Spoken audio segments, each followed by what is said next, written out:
Well, hello everyone. Thank you very much for coming today. I would like to present to you a guitar-piano program with my student, Damian. I've been his teacher since he was, I believe, 12 years old. For a long time. A long time, yes, a long time. This is the first time where I will be sharing the stage with one of my students, and I'm very much looking forward to that. When the idea of a guitar-piano program came up, the guitar and the piano is not a usual combination, and there's not that many composers that wrote for the guitar and the piano, so we had to be creative with coming up with repertoire, and that involved us doing a lot of arrangements. So in fact, there's only one piece in this program that was originally a guitar-piano piece. This first piece was originally written for mandolin and piano, which is close. Mandolin is a pluck-stringed instrument as well. And in fact, Damian is the one that discovered this piece. He texted me when the idea first came up saying, I think I found a good piece for mandolin and piano. And I was thinking, okay, I'll have to hear it, thinking I've heard everything on guitar and piano possibilities.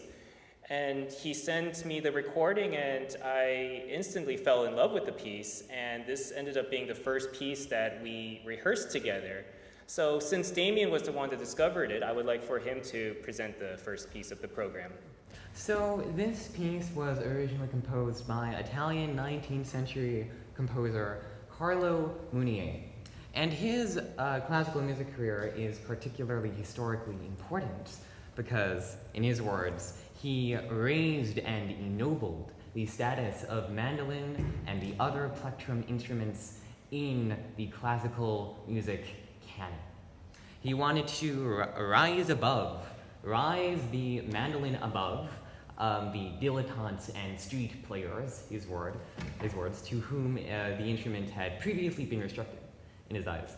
And to that end, it is a little ironic that we are today performing this piece together with the piano and the guitar, rather than the mandolin.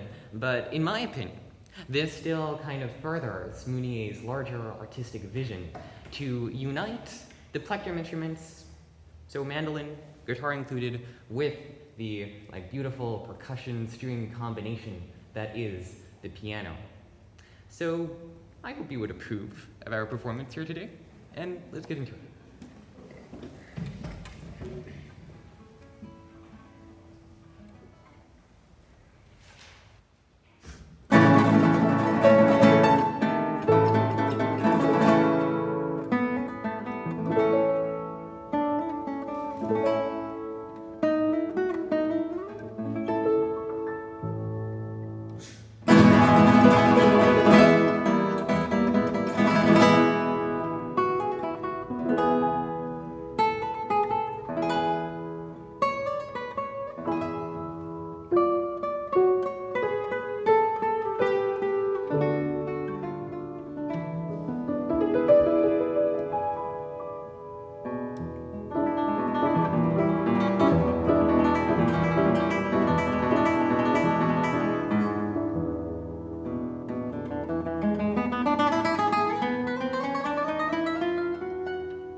So this next piece is, excuse my French, but it is by a French composer, also in the 19th century, named Prudent-Louis de Boulley. And now, he is not incredibly well known. The primary source of information for this composer that I came across on the internet was a stub not on the English Wikipedia, but on the French Wikipedia, which I then had to translate to get any information about this person, but he is indeed a wonderful composer, in my opinion. So he is in the classical tradition, primarily. So when you hear this next piece, you might hear a little bit of Mozart's, or like some similar musical ideas in the construction of this piece. But in addition to that, he did a lot of work with the military.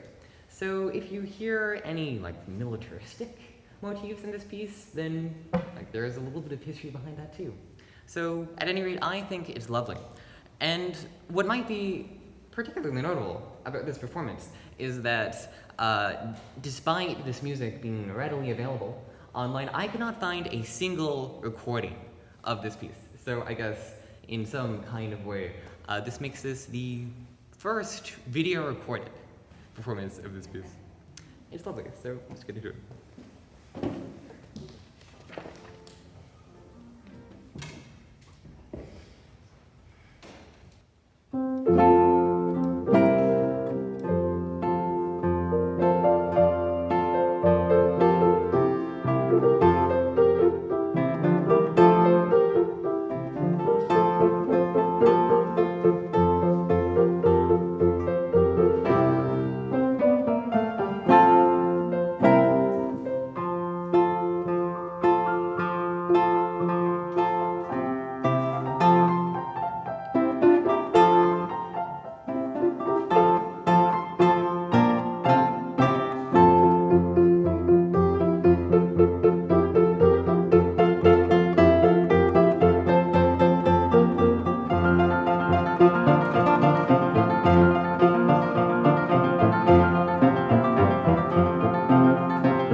So we've just put the lid up, and that's because we're going to hear a composition by Damian and then another great work by a major piano composer, and I'll leave it to you to tell us what's going on.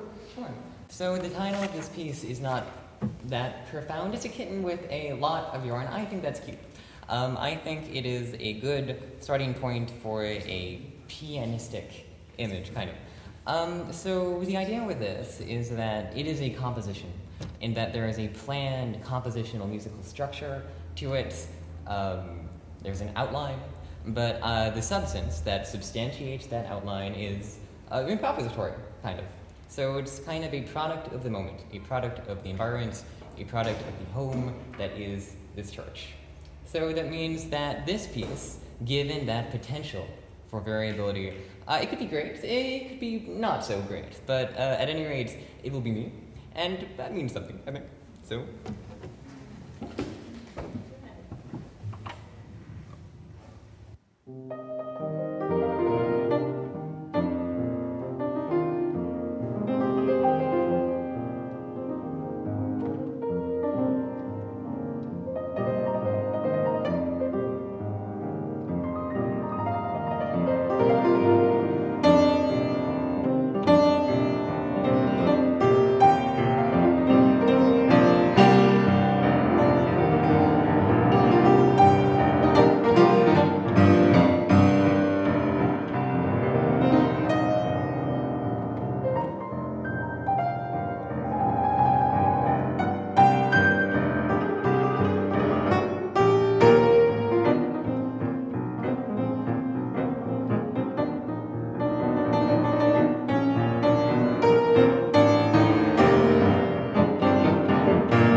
So this next piece is from a favorite composer of mine, pretty famous, Franz Liszt.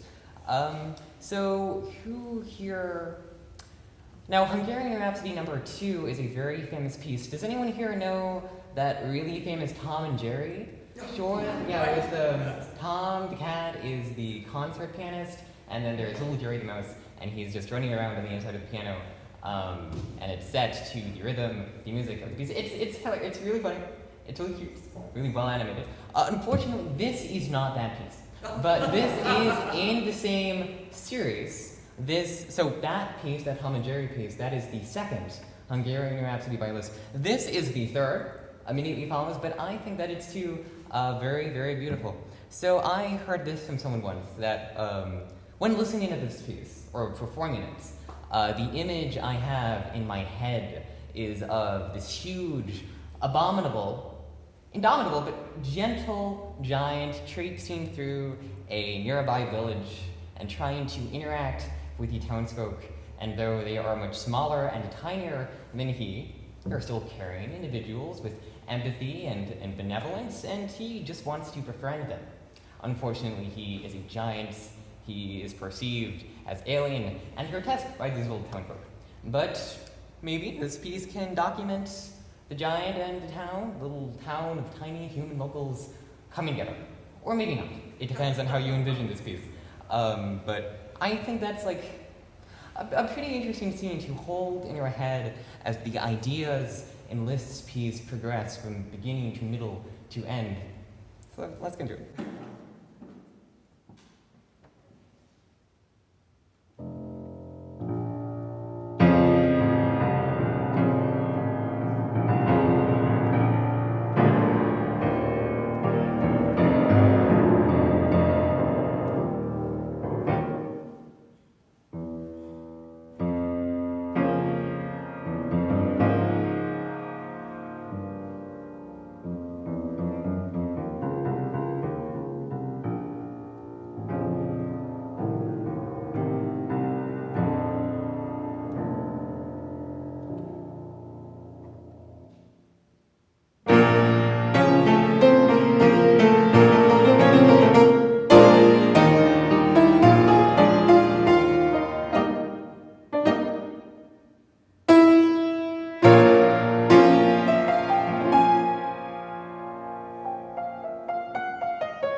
So I will play an Irish jig titled Spatter the Dew.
Well, I hope everyone after this concert has a fun and safe St. Patrick's Day.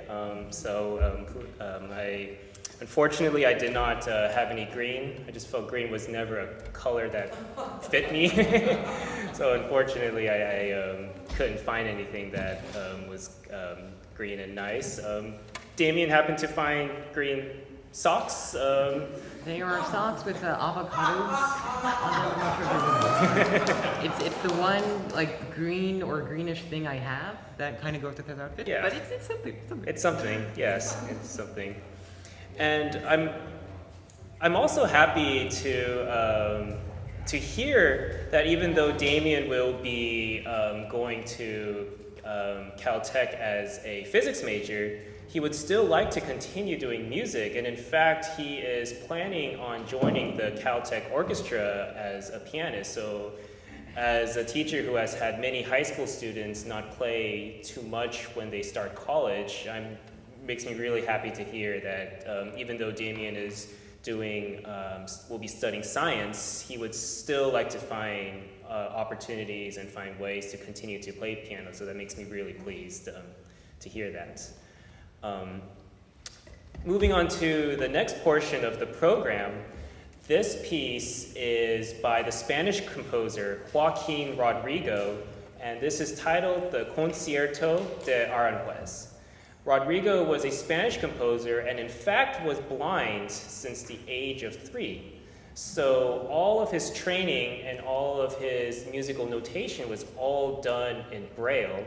And because of his loss of sight, the only thing that he had to go from is obviously his hearing and his senses, his touch. So for example, the Concierto de Aranjuez is based off a particular region in Spain. And obviously he could not see the landscape and see the beauty from it, all he could base it off of was his sense of hearing and sense of touch and smell. I was fortunate to play this piece in 2015 with the Pepperdine Orchestra. And in fact, this piece is a concerto. And what a concerto is it's a full orchestral piece that features a soloist. So that can be a piano soloist, violin soloist, or in this case, a guitar solo. A guitar soloist with the orchestra as to support it. And in preparation for that performance, I had training from my mentor, Christopher Parkening, who in fact studied this piece personally with Rodrigo. And from what he has told me, I was able to know exactly how Rodrigo wanted to interpret all the passages in this piece.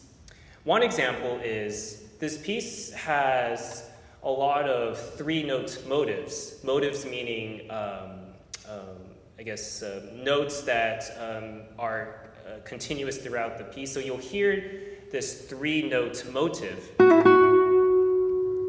What Rodrigo wanted was an accent on that first note, which I hear some players do it and others do not do that.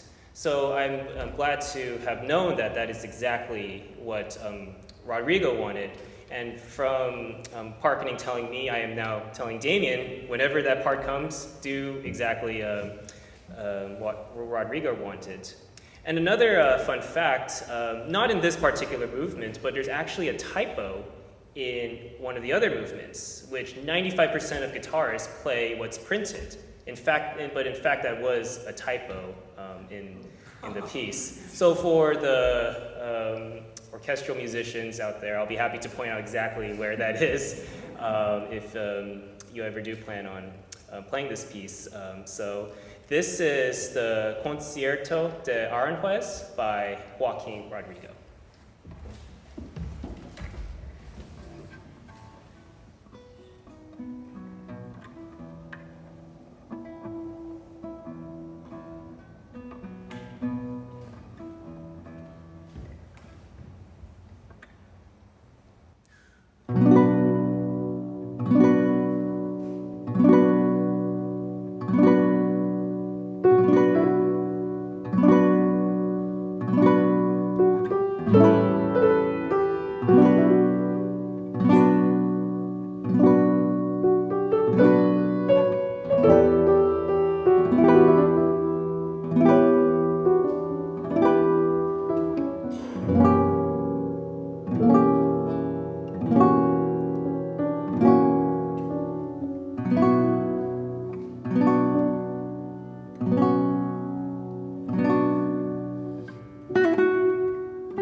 The final piece of the program is by the German composer, the great Johann Sebastian Bach. And this is a Praeludium from his Cantata number 29. This piece has, in fact, an interesting evolution. It was first written as a solo violin piece as part of Bach's Violin Partita number 3. Then Bach wrote it for the lute, which was part of his lute suite number 4. And then Bach used that melody, the violin melody, and orchestrated it as a part of his cantata, and the cantata is titled, "We Thank Thee, Lord, We Thank Thee."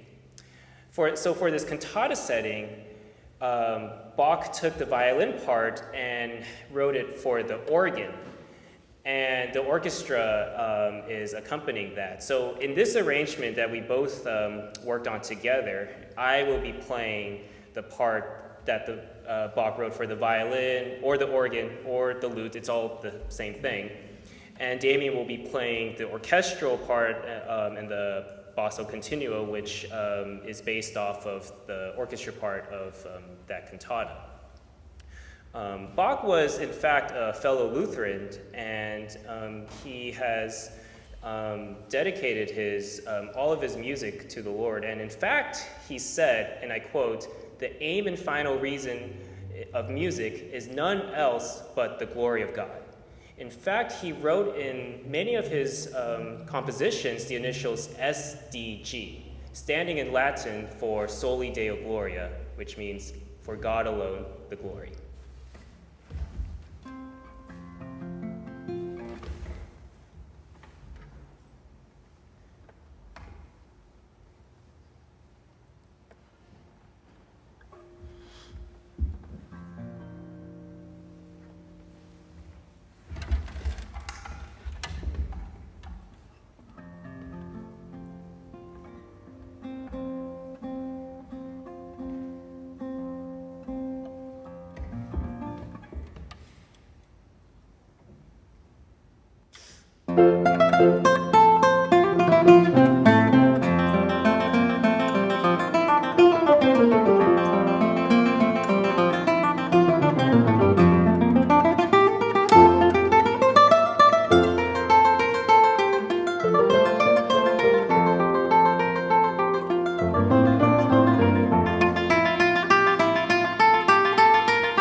again, thank you so much all for coming. I hope you have a wonderful rest of your day, St. Patrick's Day today.